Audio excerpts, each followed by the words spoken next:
Juan Vallejo Corona was an infamous serial killer who killed at least 25 men in 1971. An immigrant from his native Mexico, Corona worked as a labor contractor in Yuba City, California, where he hired migrant workers for nearby fruit farms. Preying on the desperate men he so often encountered, Corona became one of the most prolific serial killers in California's history. At odds with mental illness and a loathing for his own sexuality, something in Corona snapped in the spring of 1971. He went on a crazy killing spree and became a murderer who defined a type, as all his victims were essentially farm workers. He didn't admit culpability until nearly 50 years later.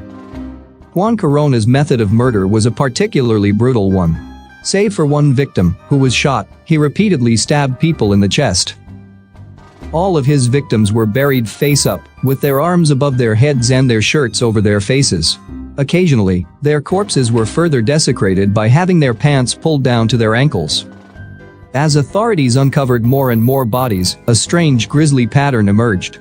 Beyond succumbing to a deep puncture to the chest, Corona's victims also bore significant facial mutilation. The men's heads, as it appeared, had been brutally hacked at by either a machete or large knife shortly after their death.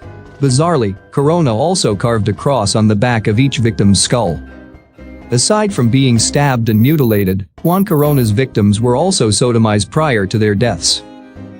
Believed to be a sexual sadist, Corona developed a pattern of picking a victim, digging a hole, and then sexually assaulting them prior to their murder. His habits as a serial rapist are believed to have begun much earlier, but very little is known about